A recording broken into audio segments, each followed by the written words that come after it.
New York City is filled with people who love books. This year, the Mayor's Office of Media and Entertainment is teaming up with New York Magazine and Vulture to host the biggest book club in the city. It's called One Book, One New York, where New Yorkers get to vote for the one book they all want to read together. There are 5 books to choose from. To vote for one of these books, go to nyc.gov/onebook all through the month of April, and follow the voting at #OneBookNY. Come on, New York, vote now, and let's get everyone on the same page.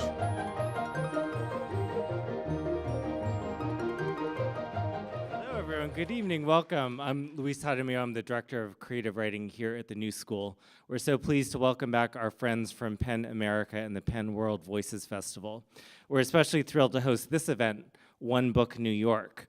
My role is to welcome you to the New School and then to get off the stage as quickly as possible.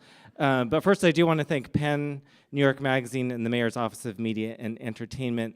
Many people worked very hard to make tonight happen, and I'd like to especially thank Lori Lynn Turner and Ben Fama, also Wynn Contos and Kelly Stewart. Commissioner Julie, so next up will be Commissioner Julie Menin.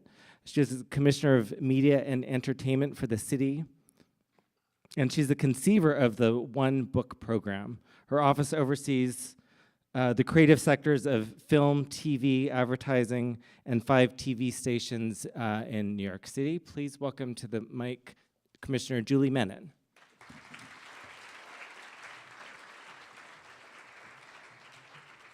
Well, thank you so much, Luis, for that kind introduction, and I really want to thank you for hosting us this evening. We are thrilled once again to present One Book, One New York, and so delighted to see the tremendous response tonight.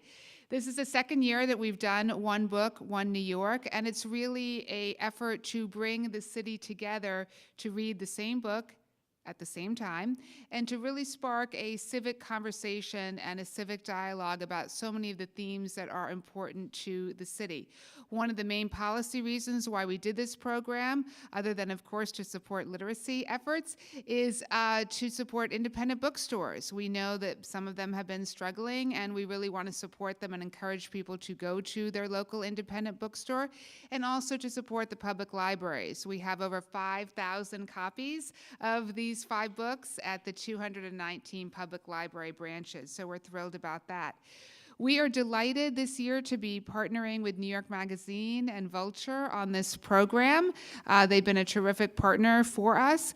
And before I leave the stage, most importantly, I want to encourage all of you to vote, because we want you to vote for the one book that you want New York to read. The voting ends on April 30th. We have information up there about how you vote. You go to nyc.gov/onebook, so you can vote right now on your phone if you want. And again, we are so thrilled that all of you are here tonight. So now it is my great pleasure to introduce one of our terrific partners for this evening, and that is Editor-in-Chief of New York Magazine, Adam Moss. Thank you.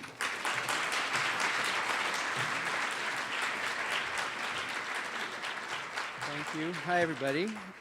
Thanks to PEN America and the New School for hosting this event, and especially to Julie and the Mayor's Office of Media and Entertainment for creating One Book New York and for inviting us to partner with them. One Book New York is an incredibly cool program, in my view, promoting reading, obviously a good thing, but also doing it in this great interactive way in which readers are not so much audience as participants, all the while being guided toward a particularly wonderful literary, highbrowish selection of books. A democratic program with a sly elitist touch. And great taste. That's a hard trick to pull off. We at New York are in the reading business too, of course, and invested in innovative modes of storytelling, whether in ambitious nonfiction narrative, digital interactive experiences, or as we're soon going to do, using t-shirts to tell stories, but more of that in a few days.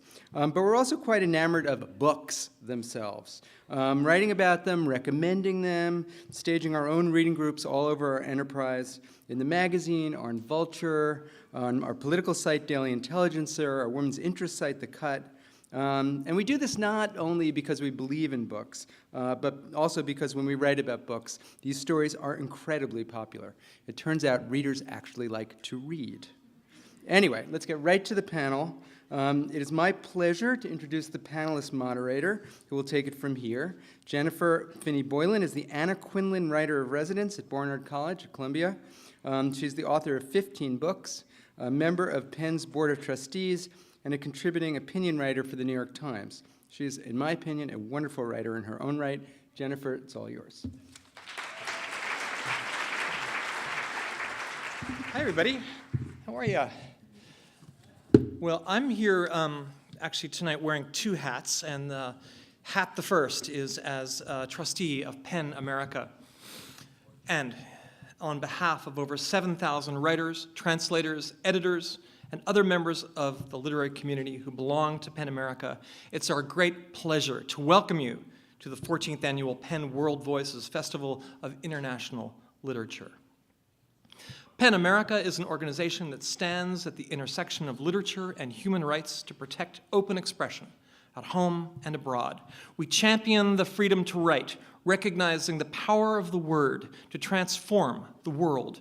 Our mission is to unite writers and their allies to celebrate creative expression and defend the liberties that make it possible. With offices in New York, Los Angeles, and Washington, D.C., and with members in all 50 states, PEN America is the largest of the more than 100 organizations worldwide that make up the PEN International Network. We work to ensure that people everywhere have the freedom to write, to convey information and ideas, to express their views, and to access the views, ideas, and literatures of others.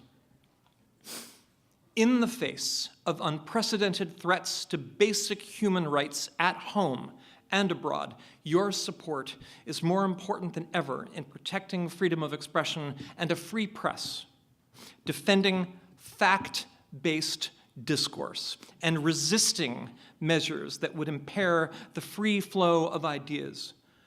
Please consider becoming a member of PEN America, giving an annual gift, or attending our literary gala on May 22nd, at which we will honor Mr. Stephen King, and campaign for 2 journalists imprisoned in Myanmar for exposing a massacre in a Rohingya village. For more information about all the ways you can get involved with PEN America, take a look at our website, pen.org. The lineup for this year's festival is extraordinary. Hillary Rodham Clinton, Chimamanda Ngozi Adichie, Roxane Gay, Masha Gessen, Hassan Minhaj, Patrice Cullors, Colson Whitehead, Paul Auster, David Eggers, Adam Gopnik, Chelsea Manning, Laurie Anderson, RJ Palacio, and so many others. The subject could not be more pressing. Where do we go from here? Us too, handmade in America, art and activism, borders of our imagination, reflections on violence, raiding the resistance. Tickets are still available for lots of these events, so please be sure to take a look at the full program, and we hope to see you across the city throughout the week. I'd like to thank the sponsors, supporters, and volunteers who make the PEN World Voices Festival possible. Thank you all for coming today, and thank you to our guests for agreeing to take part in what promises to be a wonderful event. Okay, so that was Hat the First.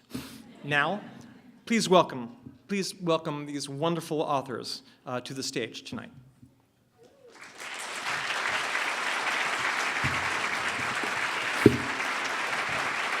Here they are.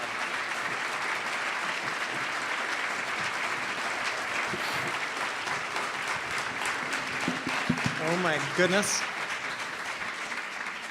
Have you ever seen so much talent in one place before? Now, my other hat is as your moderator this evening. So again, welcome to this lovely evening of conversation with these 5 remarkable creators of books and films about New York City. I'm Jenny Boylan. I'm still Jenny Boylan. And it's my honor to to try to shepherd this event a little bit. I'm going to start by introducing the authors, asking them a little bit about their work. Later on, we'll turn on the mic in the audience and invite you to ask questions of your own. Sound good? So, as Jeff Probst used to say on Survivor, maybe he still says it, worth playing for? Okay. So, let's start by meeting these 5 gifted writers, beginning with Harkins Roux, author of the novels The Impressionist, Transmission, My Revolutions, Gods Without Men, and tonight's one-book candidate, White Tears. He was born in London, grew up in Essex, and is known not only for his work as a journalist, as an author, but also as an advocate for freedom of expression worldwide. It's in that role that he serves as deputy president of English Pen. His book, White Tears, tells the story of 2 young white men who are obsessed with black music. The novel begins with one of them sampling an unknown singer in Washington Square Park, then doctoring that recording to make it sound like a long-lost blues recording from the 1920s. Things begin to get weird when an old record collector contacts the protagonists to let them know that the recording they've created is actually that of a real long-lost musician, the mysterious Charlie Shaw.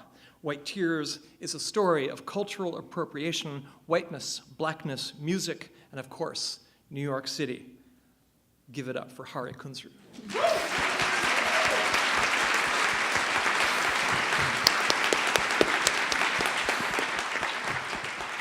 Next to Hari is Mbolo Mbwe, born in the seaside town of Limbe, Cameroon. She holds a BS from Rutgers and an MA from Columbia. Her debut novel is Behold the Dreamers, which won the 2017 PEN/Faulkner Award for fiction and was named by the New York Times and the Washington Post as one of the notable books of 2016. It tells the story of 2 New York families, one that of Clark Edwards, a white executive at Lehman Brothers, just before that institution circles the drain, and another, immigrant Jende Jonga, who was hired as Edwards' chauffeur. As the story moves forward, these 2 families are drawn closer together and then farther apart. It's a tale about belonging and becoming, and at one point in the story, one of the characters, trying to make sense of life in New York, says, "Maybe I'm becoming another person," which, I don't know, maybe is exactly what happens to any of us who come to New York, either on purpose or against our will. We find that the city transforms us. So, ladies and gentlemen, give it up for Mbolo Mbwe.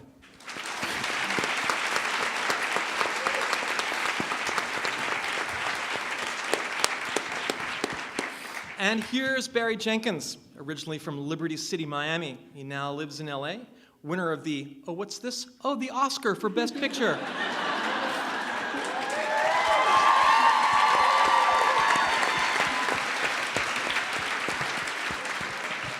As well as the Oscar for Best Adapted Screenplay. He's best known as the director and screenwriter of the film Moonlight. He's here tonight. Yeah, okay. But tonight he's here representing our third One City book, If Beale Street Could Talk, by James Baldwin. Baldwin's classic book, of course, originally published in 1974, tells the story of Tish, who is pregnant with the child of her fiancé, Finney, a 22-year-old sculptor who also begins the book behind bars for a rape he did not commit. Together, Finney and Tish struggle for freedom, both symbolic and actual, as they try to imagine what the future will hold for them and for their child. If Beale Street Could Talk will be Barry Jenkins's next film, being released later this year, and it's an honor to have him here, not only to talk about that movie, but about Baldwin himself and the New York that he lived in. Ladies and gentlemen, Barry Jenkins.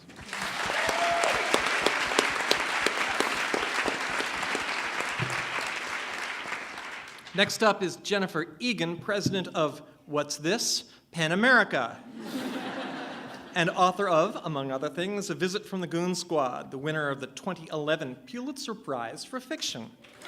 Woo-hoo!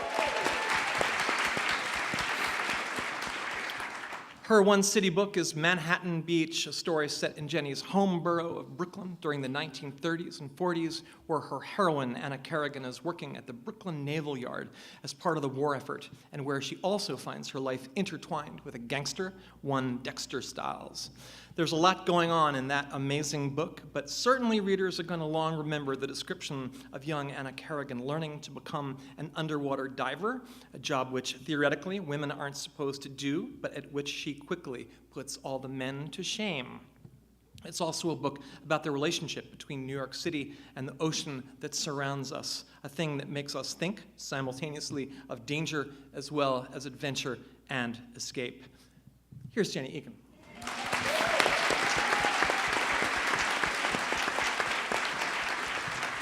And finally, Esmeralda Santiago is the author both of memoirs and novels. Born in Puerto Rico, she came to the United States in 1961, attended high school in Brooklyn as well as the Performing Arts High School, and graduated from Harvard University and Sarah Lawrence. A maker of films and documentaries, she's also renowned as an activist working on behalf of public libraries, battered women and their children, and community-based programs for adolescents. Her New York City One book is the memoir, When I Was Puerto Rican, and it tells the story of growing up in San Juan, along with her 11 brothers and sisters, the infidelities of her father, and the courage of her mother. It's a remarkable story, not only about the place where Esmeralda began, but the place she wound up, New York City. Please welcome Esmeralda Santiago.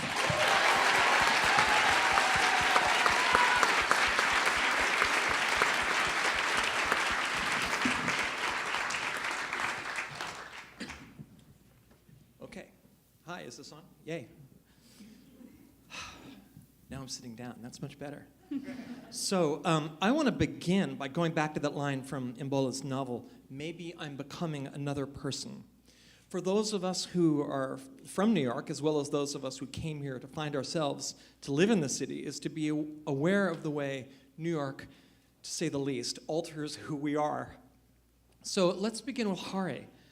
Who were you when you came to New York? And who are you now? Well, I was a newly single, slightly sort of damaged writer who had put all his stuff into a storage unit in East London. Is that a redundancy, a damaged writer? Yeah, that's true, isn't it? I needn't have even specified. And I came to live in a little studio apartment in the East Village, and and discovered that people talk to each other at the crosswalk. You don't actually have a conversation with people in public space in London unless you're actually insane. And so this was a new thing for me. And then I now go back there and I'm the person who's like making conversation in line at the grocery store. And so it's clearly changed me. So why the East Village? Is that just where you landed, or? I had one of those lucky breaks where somebody at a party said that they were in London, said that they were moving out of this place, and I took it sight unseen, and it was great. It was also at street level in the East Village, and I hadn't kind of realized that I would basically be eavesdropping on every NYU breakup and every drug deal in the entire neighborhood for a summer. But has it changed the way you write, do you think? Actually, completely, because the English language is your instrument when you're a writer, and I had, you can still, I've deliberately really tried not to lose my accent, right. But the English I hear around me. In the mirror at home, or? Yes, really. Well, I must improve my bust. You and me both. Sorry. I mean, that's an inside joke. Wait. It changes your vocabulary. I mean, there are obviously there are the things that everybody knows. You don't say the boot of a car, you say the trunk of a car, and so on and so forth. But I remember going into a bar in one of my first few weeks as a person with a key to a New York apartment and saying they had all these craft beers. It's the East Village. They had a bunch of craft beers on tap, and I said, "Could I have a Coney Island, please?" And it's a tiny island. What is Tiny Island? And I realized I had worked. There was a party where the entertainment consisted of getting me to say breakfast burrito with a hard T. Breakfast burrito. Well, I wonder how New York changes the two men at the center of your novel, White Tears. Well, they are both kind of classic young hipster incomers. Really, one is the child of a very wealthy family, a family with roots in the South, and the other is a sort of suburban New Jersey boy, and they have got together, and they're record producers, and they have this I suppose love for everything that is old, everything that has the patina of age, and they have this very strange relationship with everything that making new things feel old, and that's this the motor for this plot is their faking, as you said, of a 1920s blues record that they use a field recording that one of them is made by the chess tables in Washington Square, and they add some crackle and hiss on the top of that, and they put it out as if it's an old record, and think that they've made a kind of calling card for their business, and instead it becomes possible that they may have channeled something from the past that is trying to make itself present. So at the end of the book, they're clearly not. I mean, they kind of fall into this vortex, this meta vortex. So they're not who they were when they begin. No, I mean, and their experience of the city is not what it was at the beginning. I mean, it's in a way, this book is very much about me getting to know and love this place through sound and through the kind of layers of musical history that's here, and the central character, as he becomes more haunted by the past, becomes less secure in his present experience of the city. I suppose that would be one way of putting it. He sometimes is walking down a street and it's now, and at other times he's walking down the same street and it could be 10 years or 50 years or 100 years ago. So he has these glimpses of, previous versions of the city. His East Village sometimes has the dog run in the square and Washington Park, and sometimes it has it as a sort of blasted 1970s wreck, and right. The Lower East Side is sometimes full of Jewish immigrants, and sometimes is what it is in the present day. I think that's very typical of our experience, or emblematic of our experience as New Yorkers, is that if you've been here for any time at all, it's impossible to go anywhere without thinking, oh, I remember when that place was a chock full of nuts, or I remember when that place, and the history both of the city itself, but also the kind of personal history we have with places. Oh, that's the restaurant I used to go to when I was in love with that person 30 years ago. So anyway, well, that's wonderful. Thank you. Sorry, kind of having a private moment here. You guys talk among yourselves. And Bolo, I'd like to ask you the same question. Who were you when you came to New York City, and are you the same person now? Well, I used to live in New Jersey before I came here. I was having a hard time in New Jersey, and I thought, well, New York would probably be better. I think life would be easier there. So I moved to New York City. I was in my mid-20s. I moved to Harlem, and I don't know. I'm happy I stayed, but I thought about leaving. I thought New York was special but too expensive, which is no news. But I know the city did change me. I mean, I became I don't know,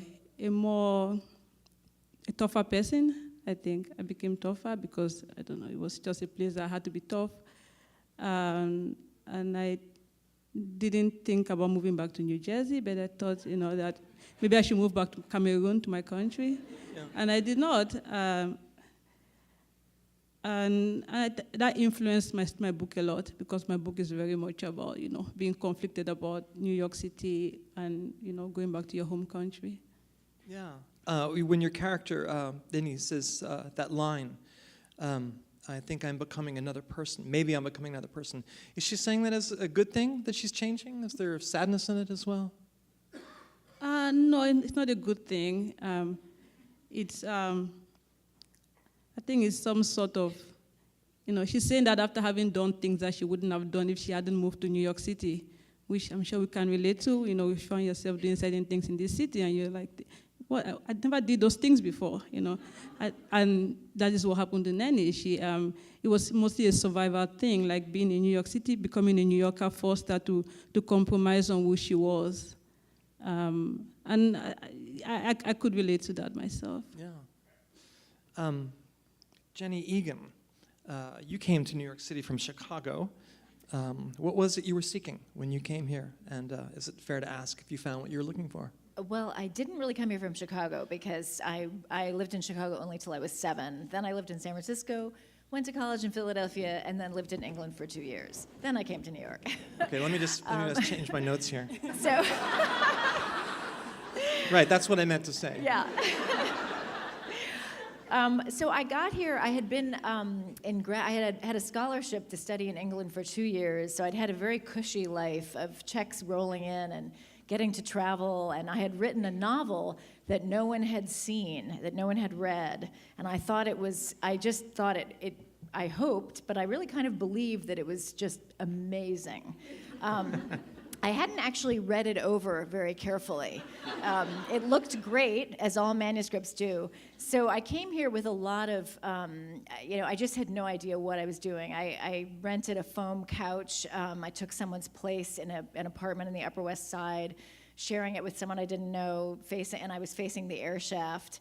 And I worked as a temp, which I thought would be incredibly lucrative. Like I had done a little bit of research on it, and I couldn't believe how high the hourly wage was, but I also didn't understand how expensive New York was. So I had this idea that I could work, 3 or 4 hours a day and then write, and of course also my book would be going into publication, so it would all just kind of flow. And what actually happened was that I would send this book out, and I sent it to agents, and it came back so fast, it almost seemed like there hadn't been time for it to even arrive in the mail. And then I also started sending it to friends and family to get some feedback, and I discovered that every single time I sent it to someone, I couldn't reach them. And of course, this is before the internet and before cell phones. You actually could avoid people back in those days. So I began to get a sinking feeling. And then when my own mother became sort of AWOL briefly, I thought, oh dear, this is not good. Right. So I learned that the book was unreadable. I learned that I basically had to temp constantly to support myself. And I often wonder, and I really didn't have many friends in New York. And no family, and I think, why did I stay? But I think the answer is that I just adore New York. I mean, I feel lucky to be here every single day. I've never owned a car. I love to walk. I'm an eavesdropper, and I'm nosy. I love the subway. If you put in earbuds, everyone thinks you're not listening. It's my place, and I even starting out so unhappily. Another thing I remember is that everyone was so busy. So the few people I did know, I'd say, can we meet up? And they'd say, yeah. And they'd flip through their date books and say, yeah, I think we could do that in like 3 weeks. And I think, 3 weeks? Right. Who has to wait 3 weeks to make a date? And then it seemed like somehow 2 years later, I was another one of those people who, had plans all the time. It just happened it happened almost without my noticing. It became my home. I think that belief in your own genius, even when there is no evidence for the genius, I think that's fundamental to coming to New York and to writers, because you really have to believe in something that doesn't exist yet to get through those early times. Yeah, right? But that belief was dashed within the first 2 weeks, and I still stayed. I want to stay with you for a second, Jenny, on the question of change, because, of course, your novel, Manhattan Beach, is about the very profound changes that happened in New York City during those war years. Can you talk a little bit about that? How did New York change during that time? Well, I should say, first of all, that what I really begin with when I write fiction is a time and a place. So really all I had when I thought about Manhattan Beach, and even in a way when I sat down to start writing, was an idea about writing about New York during World War II. And I think what I really was interested in, or what provoked that curiosity, was 9/11 and the recognition of how abruptly a city can feel like a war zone. I mean, that's just something I think very few Americans understand. We just don't have a lot of collective memory of that. So anyway, in terms of how the city changed, well, the waterfront was completely controlled by the military during the war, and the waterfront was really the area that I was most interested in.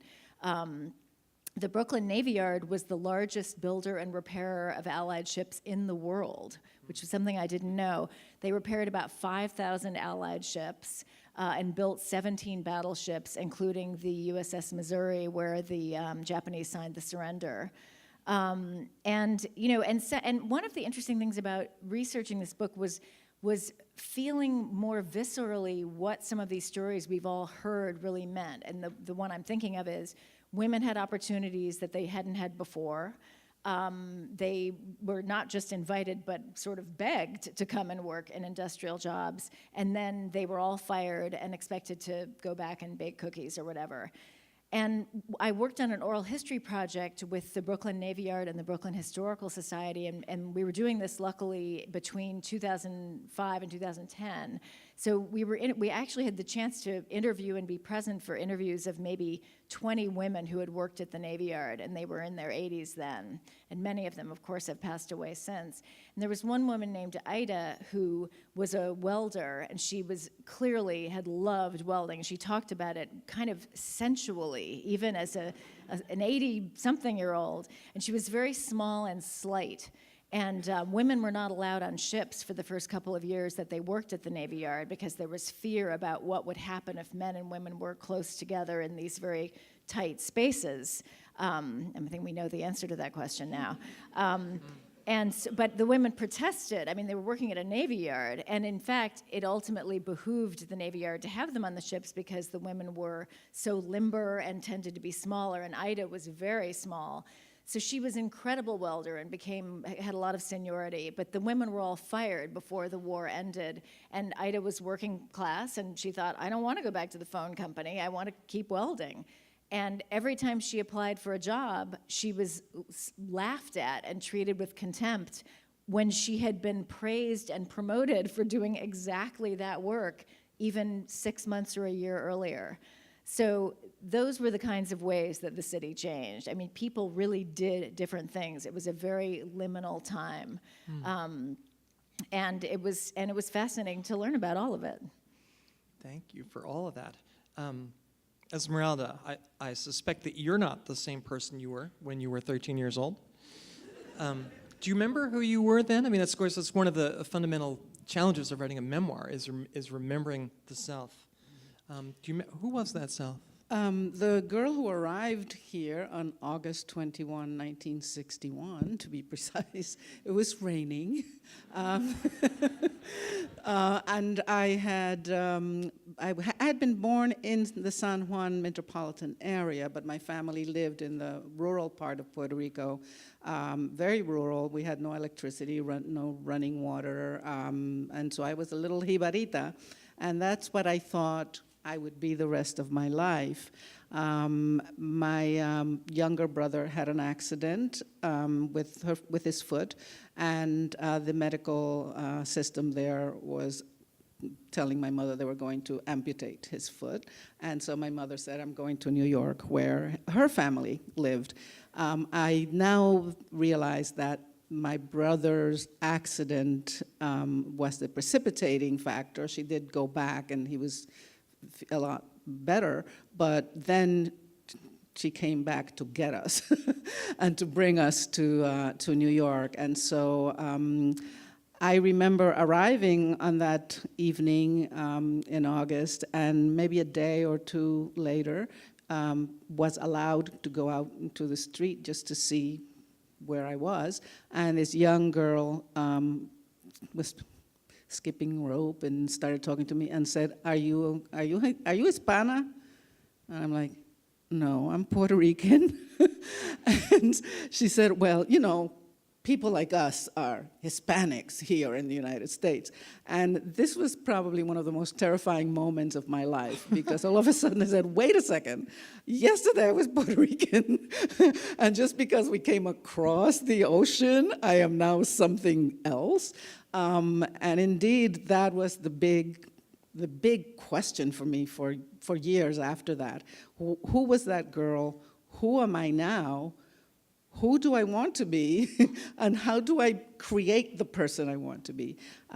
So it was a series of traumatic events that I remember almost, cinematically. They were so powerful.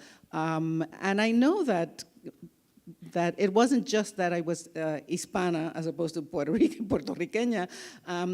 It was that my culture in Puerto Rico was expecting something completely different from a girl of my age. And when I arrive in New York, the expectations are completely different. And I had to kind of figure out, do I go, whose expectations do I follow? My mother's expectations, which are very specific to the culture, the expectations of my cohorts, who were all wearing makeup and short skirts, and I was not allowed to. The culture, the United States society that said, you know, if I saw the word Puerto Rican in the newspapers, it was always something bad. This person, they had never done anything good. They'd always done something terrible. And so I had to kind of figure out, and it happened in New York and Brooklyn, I had to figure out which one of these expectations do I accept for myself? How do I create the person that I want to be, given the fact that almost all the expectations are negative? And so it was a process of, I think, being here, being in a new place, I had to become a new person. So yes, I think you were right. So when you go back to Brooklyn now, is there anything of that Brooklyn that is familiar to you now, or is it just a completely different place? Oh, it's a different country. It's like, it is just so different. I could barely really recognize it. It was very poignant for me that my husband and I live north of New York City in the country. My mother used to say that we left Macun, the rural part of Puerto Rico that I lived in, but Negi brought Macun to the United States, and so that's where I live in my head. I live in Macun, but as soon as my children were old enough, they all moved back to Brooklyn. And I was like, but the Brooklyn that they lived in was so different that they could not connect it to their mother's experience. Thank you.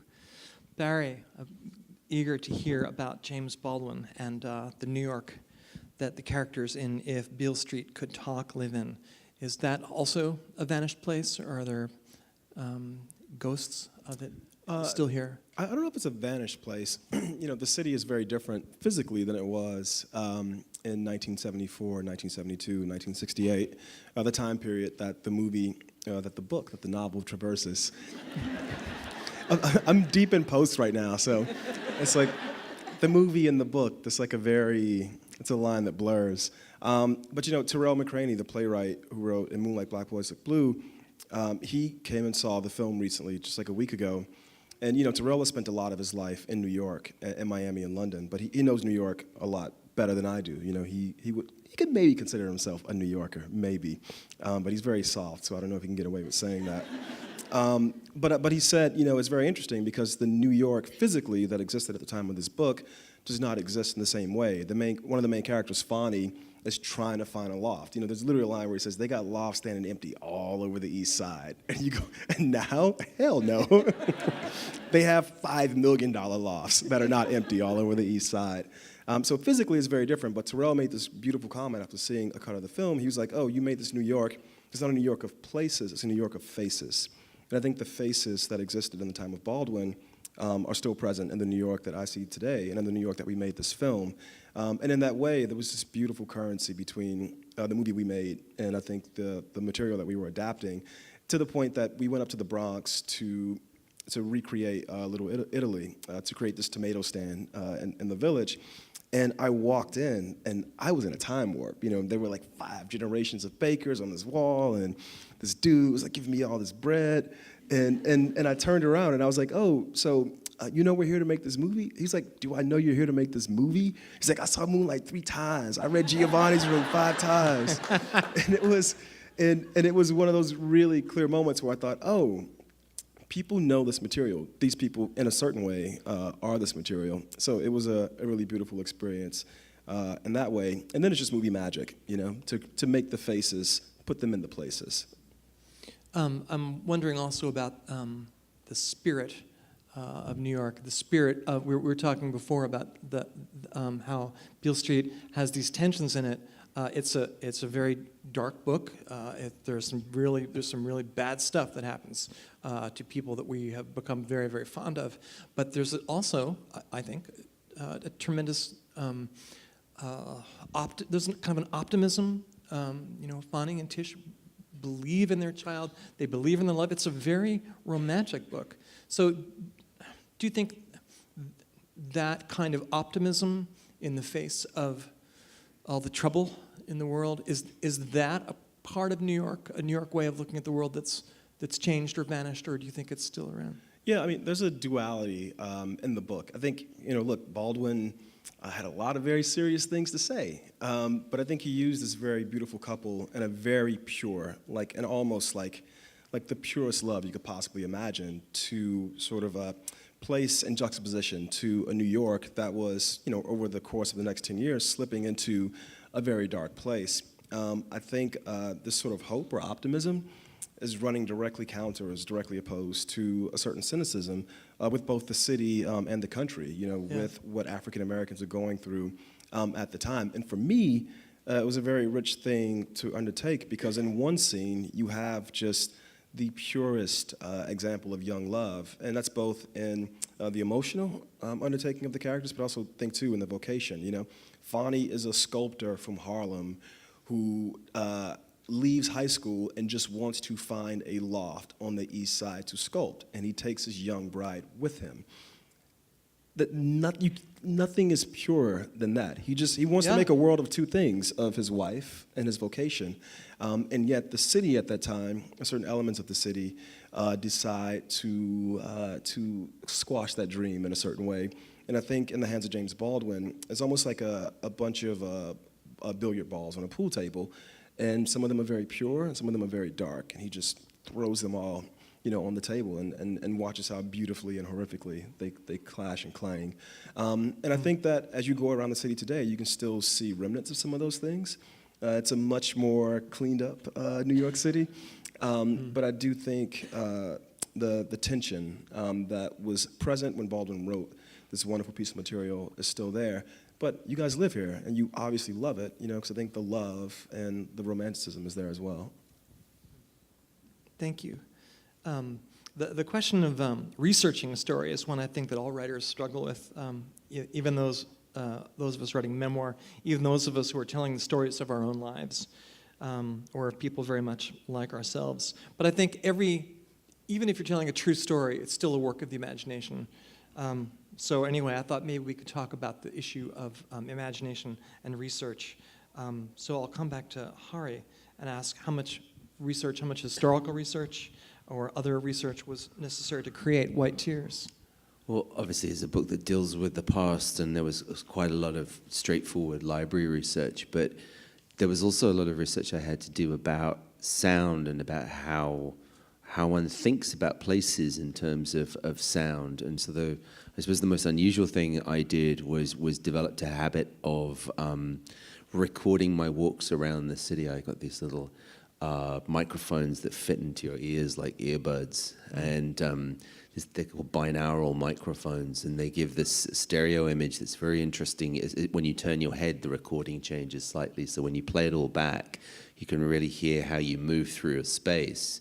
And I would go walking around downtown and seeing what I could pick up, and then listening to my walks. And it's very interesting when you're normally we're visual creatures, and we're normally dominated by our visual sense, and that's how we navigate the world. And when suddenly your hearing is the thing that dominates everything, you have a very different picture, and you realize you're going through these spaces that are changing very rapidly. You don't realize necessarily that there are birds in the tree above you on a busy downtown street, or that you're passing bits and pieces of people's conversation. I mean, Jenny, you were saying you're an eavesdropper, and me too. And there's. I want those ear mics. Oh, they're very good, because you can you can pick up from quite a long way away. It's the moral hazard is considerable. I'm unfortunately hearing impaired, and I have a set of complex devices I can wear that, depending on the situation, I can if I'm in a crowded place, I can turn off the sound in every direction except the direction I'm looking at, and with a little device on my iPhone, I can turn up the volume only in the direction I'm looking at, which makes me a great spy on occasion, you know. And as a writer, it's not that there's any advantage to losing your hearing, but there's a way in which I can hear things. Now that hearing is such a precious and endangered sense of mine, I can hear things, and know how precious it is to hear them, and how much that they make the place what it is. What's your favorite what are your favorite sounds of New York? I like Washington Square. I like all the different phases of walking into Washington. Also, actually, if zigzagging either side of Canal, there are all sorts of different tiny micro spaces around there. It changes from 1 minute to another. And Bolo, Behold the Dreamers is set during the financial crisis of 2008. So did you go back and research that whole era, the fall of Lehman Brothers, and that whole era of economic collapse, or was it still pretty fresh in your mind? It was both. I was working at the media company around that time, and I lost my job. So I remember what it was like, because I lost my job as a result of the financial crisis in part. But I had to do a lot of research about Lehman Brothers because I had never worked on Wall Street.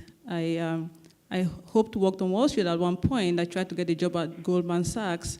I couldn't get a job there, so maybe it was some sort of revenge on Wall Street to write a novel about Wall Street falling apart. So after Lehman Brothers collapsed, there was a court-appointed examiner who did all this research on what happened behind the scenes there. And I read a lot of that document because it contained the emails between the Lehman Brothers executives, how they had this sense that nothing was really going to happen. And I was able to get a sense of how they spoke to each other and just some of the shenanigans going on behind the scenes that they tried to cover up. That was a lot of my research. But my novel is also about immigrants from my hometown, from Limbe, Cameroon, and that one was not as hard because I know what their lives were like. I came to America from that same town. I lived in Harlem like them. I live in a very immigrant world also. But writing about the Lehman Brothers executive and his family wasn't that easy because I really don't know that world. I don't know people who have chauffeurs. Even so, I was writing about people whose lives were nothing like mine. I barely ever go to the Upper East Side. I mean, I would love to go there, but I don't know anybody who lives there. Right. I don't know. So I don't know who lives on the Upper East Side on Park Avenue. Like these characters live on Park Avenue. But I do remember what it was like the first time I went to Park Avenue and what I saw, and I'd never seen wealth like that in my life. So that fascination, I think that was what really drove me, this fascination with the uber wealthy. Because before I came to New York City, I'd been living in New Jersey. And when I went to Colombia, was the first time I met rich people, American rich people, like that level of wealth and that life. And so when I went to the Upper East Side, I was following them around, looking at their Louis Vuitton handbags, with what they wear and how they talk. And whenever I met somebody who appeared to be from that world, when they say they went to vacation in St. Bart's, I'll go, oh, that's where they vacation, St. Bart's. Just stuff like that. It was a lot of curiosity about their lives. And I also spoke to nannies and housekeepers, asking what it's like to work for them, doing such a job. I didn't know any chauffeurs, even though the novel is about a chauffeur for Lehman Brothers executive. I never joined any chauffeur. But from the stories of the babysitters and the housekeepers and the nannies, I was able to get a sense of what it's like to work for those kind of families. And also to get a sense of them, not just as the wealthy people, but as human beings. Who are they? What are their struggles? In what ways can I relate to them? And it was a long journey for me to really come to relate to them, to see them as not the uber wealthy, not the 1%, but just as other New Yorkers. And that took a while, but eventually I think I was able to get a hold of it. Was it hard to write about Cameroon? Was that just in your? Was that like just second nature, and you knew where you're from? No, it wasn't hard. I think for me it was a joy because I haven't lived in my country for a long time. Where America is my country also now, but Cameroon is different in a way. So it allowed me to go back home writing the novel. It allowed me to go back to my hometown, to live in that same town, to go to the marketplace, to realize what it's like to come from this town. Because in so many ways, I feel like New York City is my home now. And I think I've been forgetting about Cameroon. And so writing a novel about Cameroon allowed me to also recapture my love for my homeland. You're reminding me, I had a conversation with the author Richard Russo a couple of years ago. He was just about to finish a book that was set in his hometown of upstate in Gloversville, New York. And he'd finished the book, and then he went back to Gloversville just to kind of look around. And I asked him, well, when he came back, so how'd it go? And he said, yeah, pretty much, for the most part, they have it right.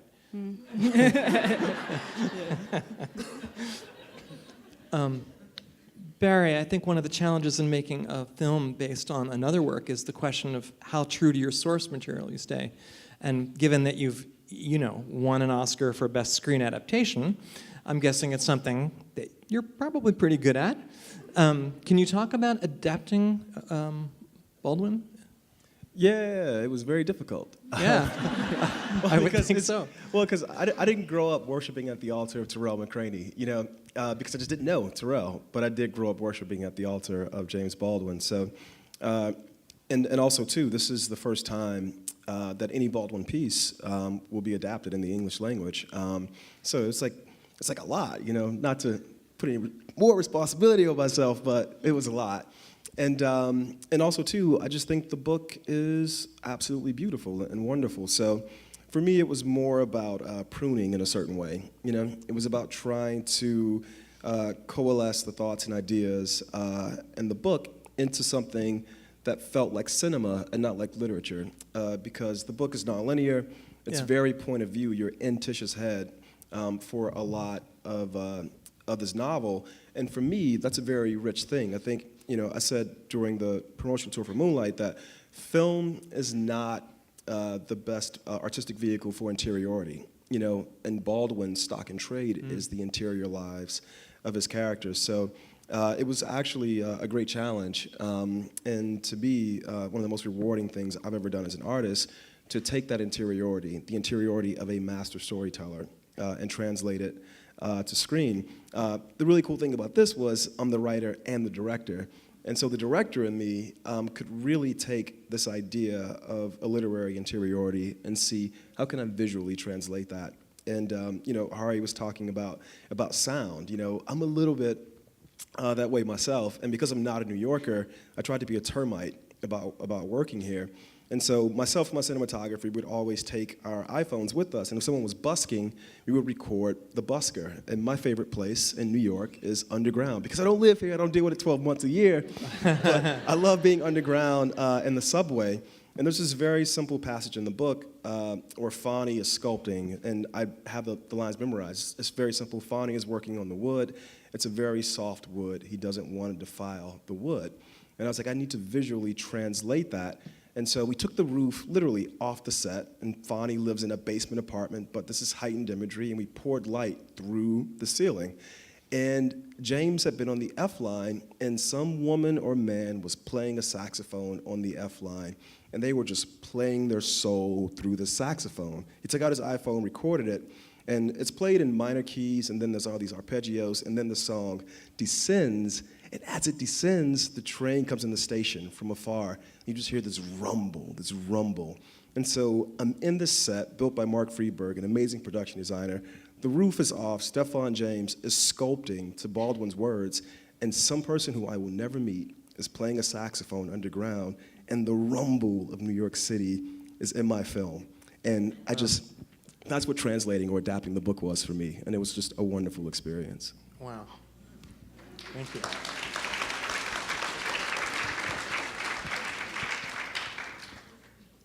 Speaking of research, Jenny, Egan, Manhattan Beach feels like an incredibly well-researched book. Could you talk a little bit about how you went about doing that research and recreating Brooklyn in the 40s? Sure. I mean, there were sort of two phases of it. The first one was, as I mentioned before, between 2005 and 2010, I was actually working on other books, but I was starting to think about this. And one thing that was really hard about working outside my lifetime is that I don't write about myself or people I know ever, certainly not knowingly. So I'm bad at it. That's why I don't do it. But the one thing I really do use are my memories of times and places. So deciding to write outside of my lifetime essentially cut off the only point of contact that I really have with what I'm doing. So I felt, I think just instinctively, that I needed to sort of build up a kind of reserve of textures and anecdotes and, in a way, memories, but that weren't actually mine. So between 2005 and 2010, I had kind of experiences. I went to a reunion of Army divers, for example.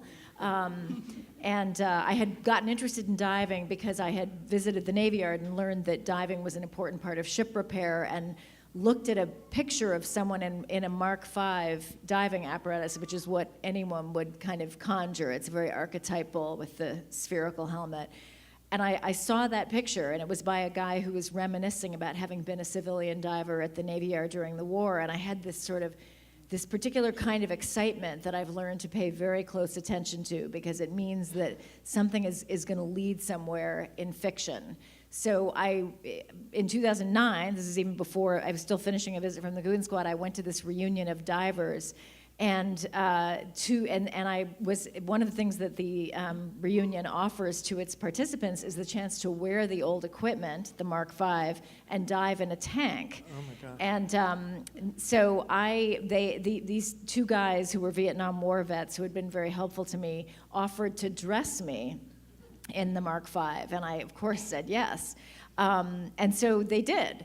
And it's a very heavy outfit. I mean, it's not really an outfit. It's almost like a machine that is assembled around you. It weighs 200 pounds.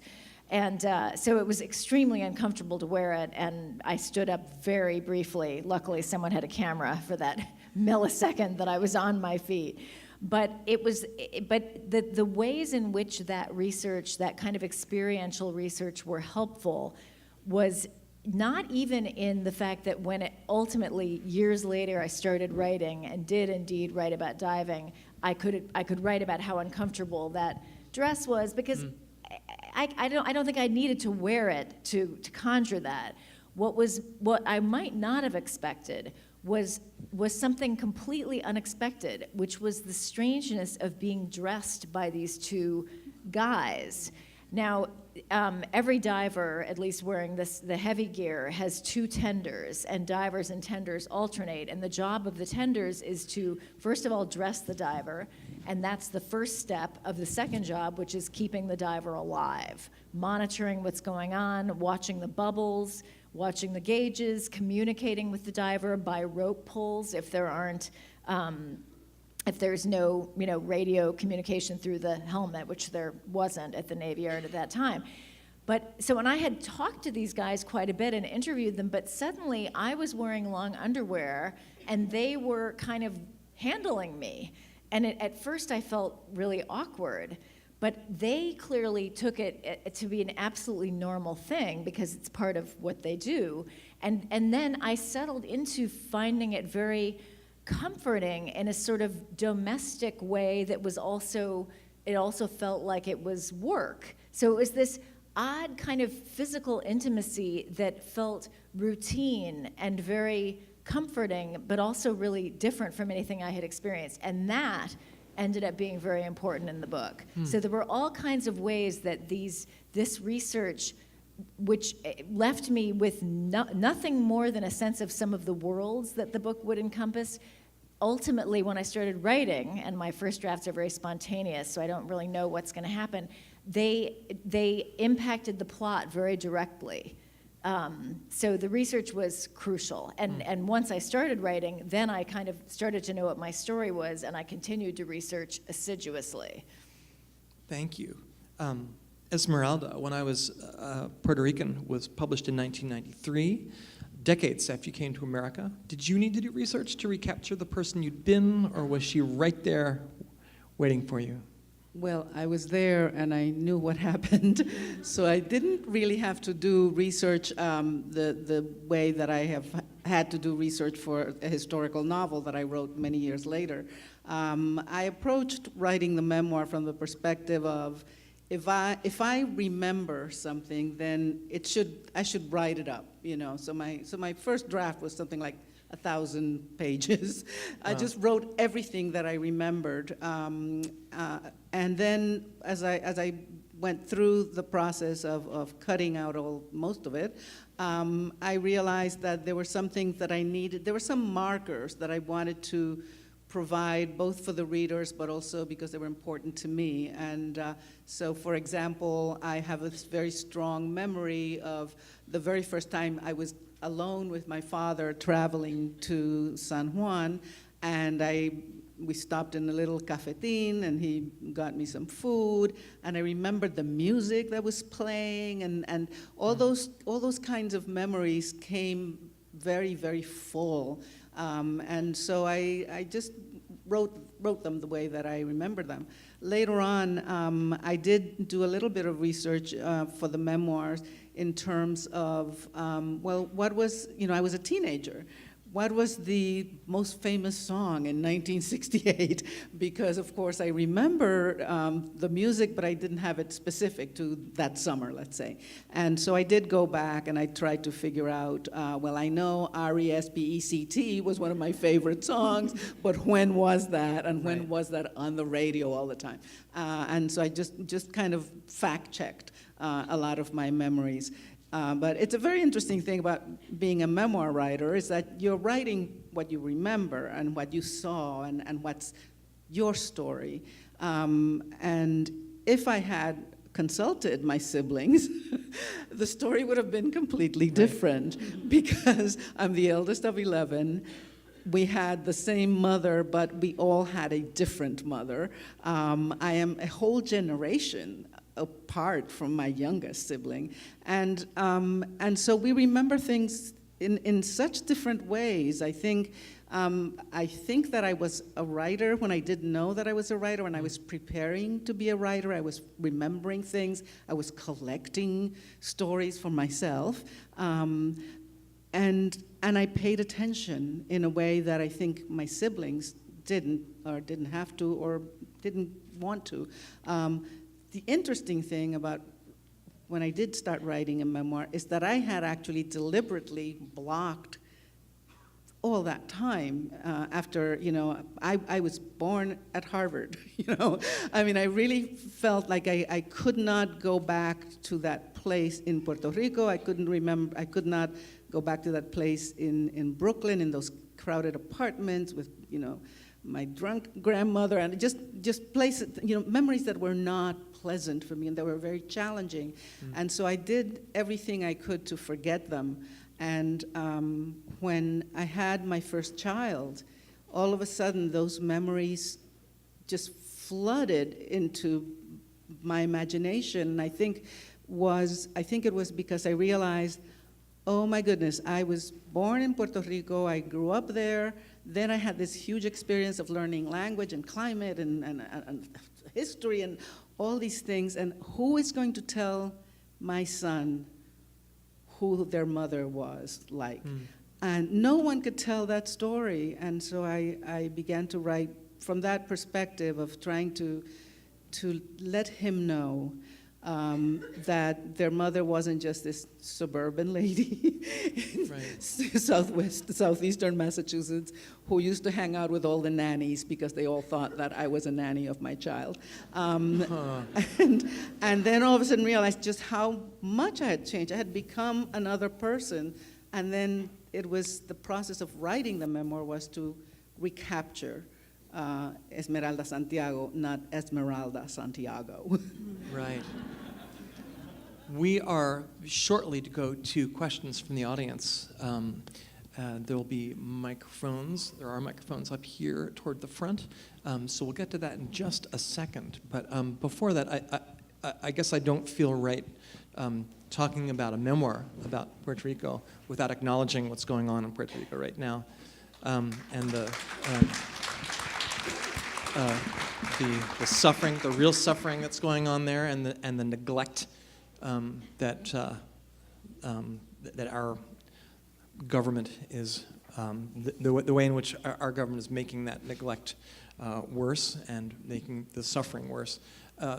What can your childhood tell us about the Puerto Rico of today? I was sure that my generation was the last generation to grow up the way I grew up. And it turns out that since September 20th, 2017, Puerto Ricans have been living the way that I grew up, with no access to good water, no access to power, neglected, really. You know, when you live in a rural community, in a poor, we were landless peasants, so we are completely forgotten. And I just did not believe that that was possible again in Puerto Rico after, so many years of attempts to make progress there. So it's a very painful thing for me to realize that we have gone back, 40, 50 years in terms of what people have to learn about living on this island. I mean, I knew how to build a fire so that we could cook. There's at least 2 generations who didn't know how to do that. And they've had to learn and realize that they might have to learn skills that they will need for the rest of their lives if this neglect continues, because Puerto Rico is not going to recover in just a few weeks or a few months. It's going to take years, in addition to the fact that so many have had to leave the island for various reasons, all very emotional. I'm shaking myself. I'm just thinking about it. They've had to abandon their home. I was taken from Puerto Rico as a child. I had no choice. But a lot of the people that I know have had to leave, and nobody ever wants to leave home, really. Even if home is awful, you really don't, you just kind of dream that things are going to be good in our homes.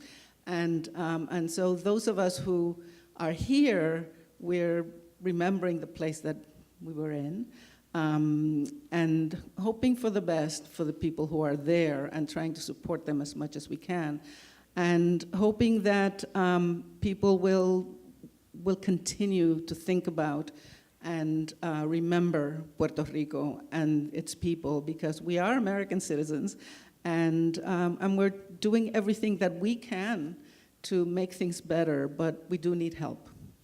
Indeed. Thank you.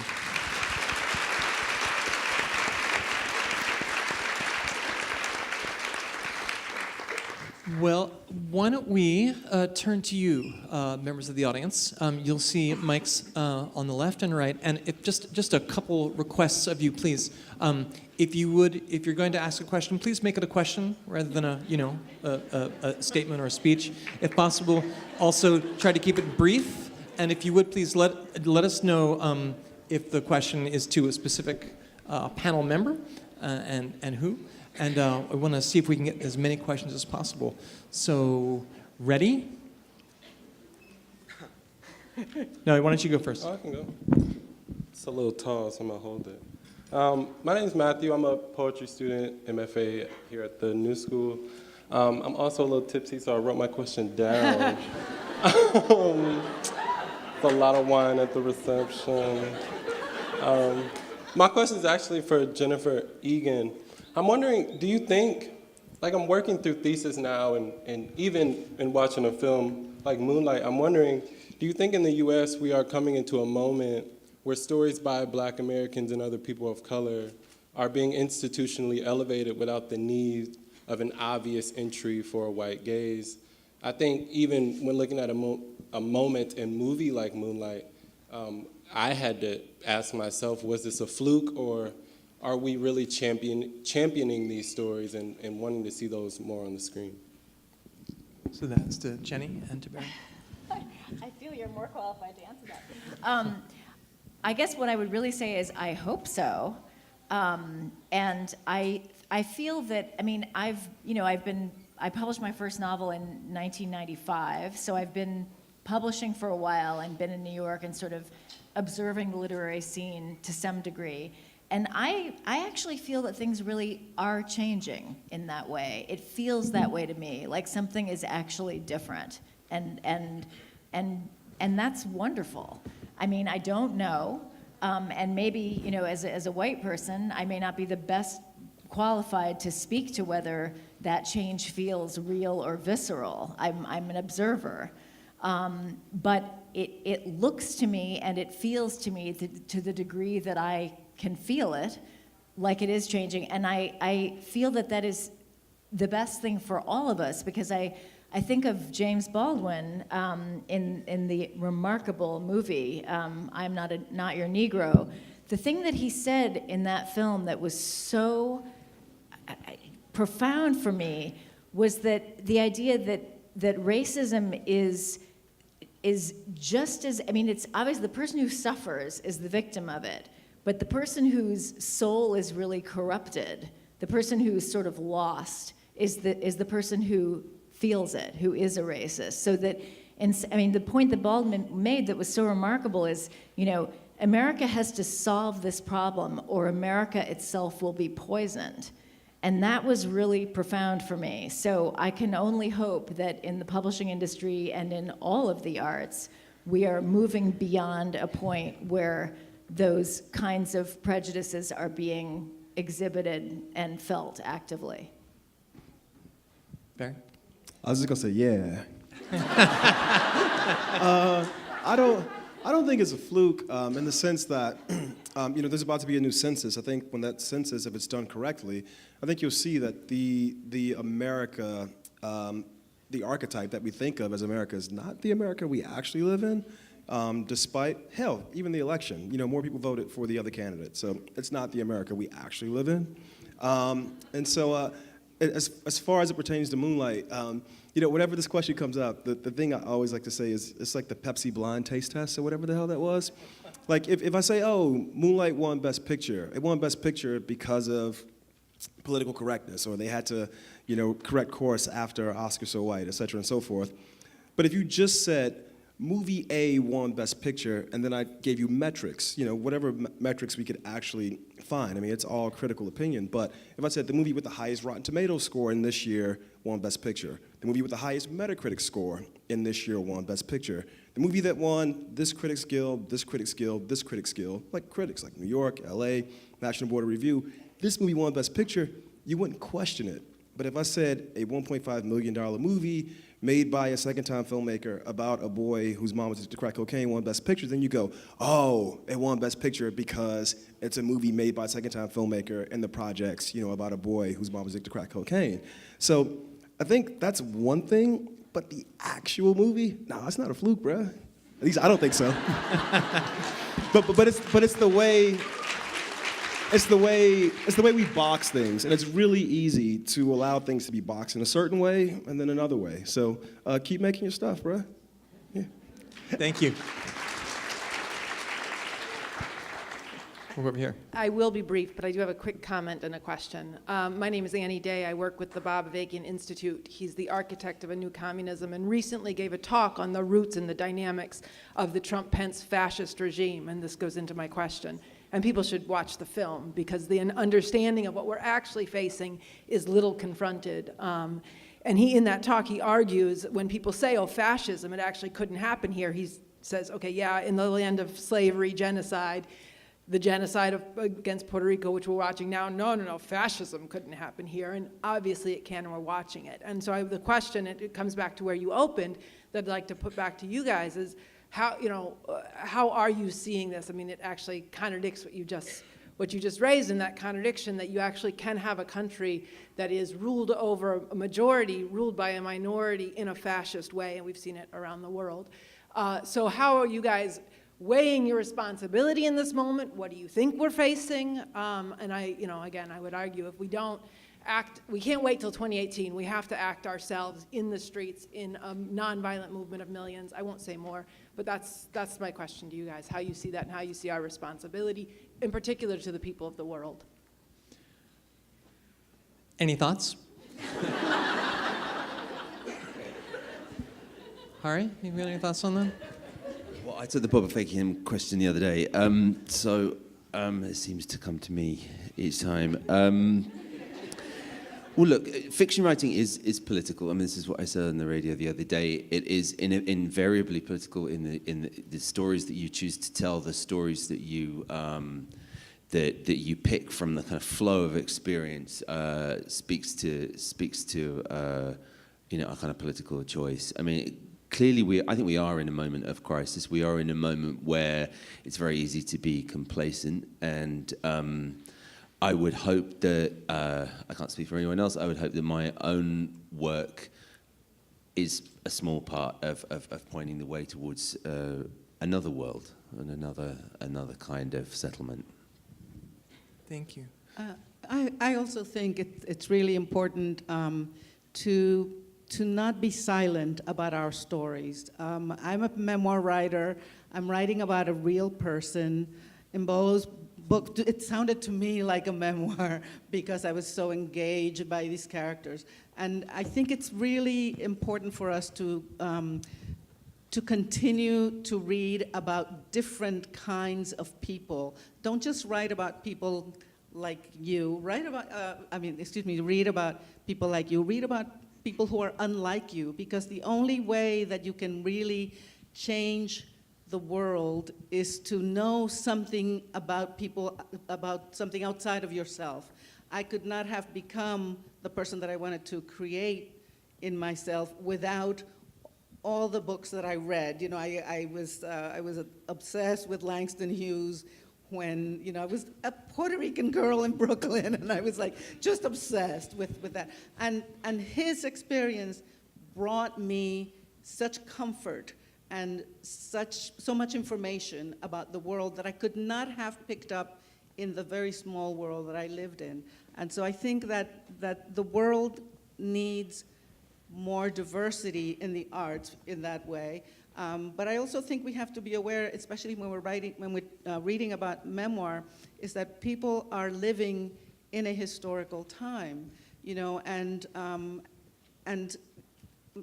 when you're living in a historical time, sometimes you're not aware that the history is what's affecting you, unless you really think about it and realize, oh, okay, you know, this is happening because what's happening around in this world is affecting me and my growth. And I think that helps, is to expand our own visions and to read about everyone else, don't just the people that look like you. Hear, hear. And I think, I agree with Hari that writing is political, because to tell a story is to be visible in the world. And I know, as a transgender person, I was maybe 45 before I saw a person like me on television. I've still almost never seen a person like me presented accurately in a movie. And but if we don't see ourselves reflected back through the mirror of the culture, we get erased. So, I mean, and if you look at these 5 authors and these 5 stories that each of these 5 authors have told, you see many different worlds, many ways of being in the world, and that's another way I think that we create a better world, is through telling story. And if you'll forgive me, also a word from your sponsor, through the work that Penn does. If you wanna fight back against the people who are trying to silence people writers and authors in this country and around the world, certainly Penn is helping to do that work. Believe it or not, we're getting short on time. Maybe one more question, maybe 2. Why don't we do one here and one there? That's okay? Yeah, I hope it's 2, because I've got a movie question for you, Mr. Jenkins. I've got a question about interiority in your filmmaking. You draw a distinction in handling Baldwin's work and the inner monologue of Tish that is an interior story. And correct me if I'm misparaphrasing you, but the distinction is between Moonlight, which is not that same level of interiority. Yet when I watch Moonlight, it feels intensely interior in the way that it's filmed and the way that it's cut, the lack of continuity. And I'm just curious to what extent your camera is always interior. And if you have abilities to draw the distinction between the interior experience of your focal character and the perhaps objective nature of the setting. Yeah, I'll just say, no, there's interiority in both of them. I think it's always a challenge. James Baldwin is a much better writer than Barry Jenkins, full stop. So it was much more difficult to translate the interiority of If Beale Street Could Talk than of Moonlight. There's also no voiceover in Moonlight. The camera is meant to translate interiority, but you never hear the interior voice of the character in Moonlight. So there's distance, because it's a character who's always pushing the world away. And yet the camera, I think, is always trying to keep you close in a certain way that I think translates the interiority of that character. Beale Street, totally different. Could not be more words coming out of the characters' mouths in this adaptation, but I approached it the same way. There's no trick to it. I just meant that James Baldwin is a much better writer of interiority than Barry Jenkins is, so it was a much bigger challenge for Barry Jenkins to translate the interiority of If Beale Street Could Talk. Thank you. Thank you. And our last question. Yes, this is for Ms. Mbole. And I have a question, especially being African from diaspora. There seems to be a renaissance, like yourself, Chimamanda Ngozi Adichie, the Magentu, the list goes on. What is your opinion about this renaissance of like African writers in diaspora? And do you feel optimistic that it will be easier for a new generation of African writers to get published and get their stories told? Yeah, I am. I mean, the thing is that I grew up within African writers, so to some people in the West, it's new, right? They just discovered African writers, but oh, Africans can write. Yes,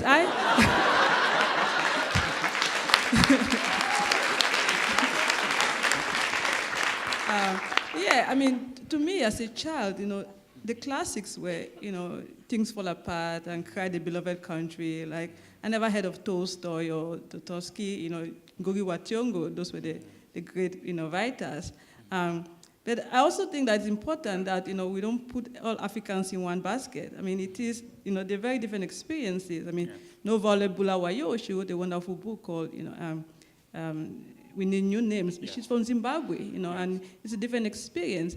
There's a scene in my novel where a character is talking about when he tells people that I'm from Cameroon, and they say, oh my God, I know somebody went to Uganda. And,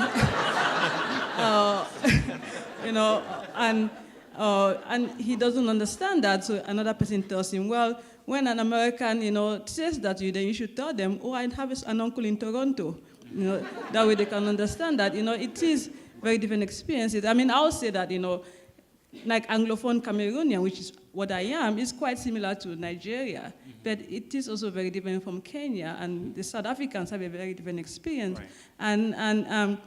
And we wouldn't put, a Polish writer and a French writer in the same category. So we should allow the African writers to each express, their unique cultures and celebrate that for what it is. Can I just say one last thing? Because I'm looking at Homeboy, and I can't get this out of my head. I just wanted to say, in a year where Jordan Peele made a genre film that was as good as any film at the Cannes Film Festival, in a year when Ryan Coogler made a movie that made $8 billion, this shit is not a fluke, bruh. Trust me. Keep going, all right?